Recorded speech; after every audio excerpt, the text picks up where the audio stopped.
Moi, je dirais que si l'entreprise est encore toute jeune, développer une campagne d'influence qui va se baser sur un objectif de notoriété, c'est vraiment pas la priorité.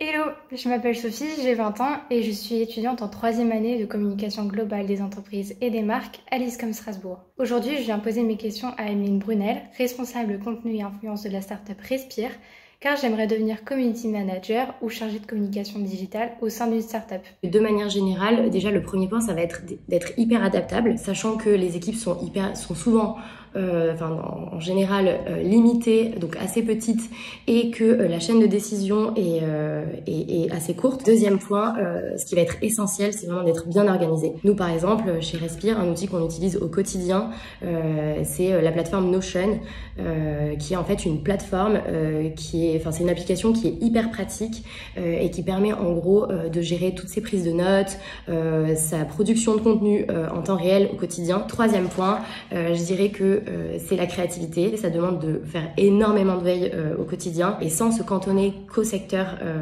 qui est le nôtre. Quel type de contenu me conseilleriez-vous de privilégier dans une stratégie de contenu numérique? Le livre blanc, l'emailing, le concours, etc. Déjà, le premier facteur à prendre en compte, ça va être forcément de définir l'objectif de la marque. Est-ce qu'on va être sur de la notoriété? Est-ce qu'on va être sur de la conversion?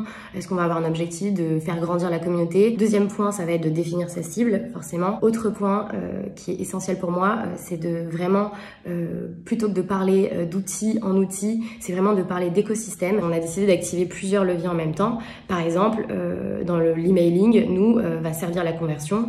Quand les ads vont servir l'acquisition de nouveaux clients, quand les jeux concours vont servir le fait de faire grandir sa communauté, ou encore l'influence qui, elle, va servir plusieurs objectifs, notamment la conversion, mais aussi le fait d'acquérir de nouveaux clients. Selon vous, quels influenceurs privilégier lorsque l'entreprise est encore toute jeune? Moi, je dirais que si l'entreprise est encore toute jeune, développer une campagne d'influence qui va se baser sur un objectif de notoriété, c'est vraiment pas la priorité. Par contre, ce qui va être vraiment important, c'est de se focaliser sur la conversion, sachant que en tant que petite marque, start-up, on a vraiment un objectif, un souci de croissance financière qui est en jeu. Déjà, pour moi, pas besoin d'aller chercher des gros influenceurs qu'on va pas pouvoir réactiver. Plutôt aller sur de la micro-influence avec des influenceurs qui ont des communautés de moins de 50 000 abonnés. Ils vont convertir plus.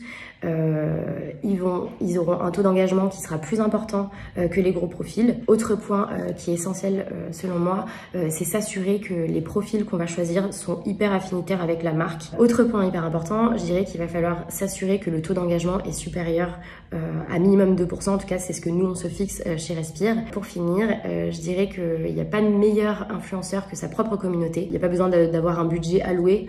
Donc c'est vraiment cette communauté, elle est vraiment importante, surtout quand on se développe, au-delà des campagnes d'influence qu'on va pouvoir développer avec d'autres créateurs de contenu.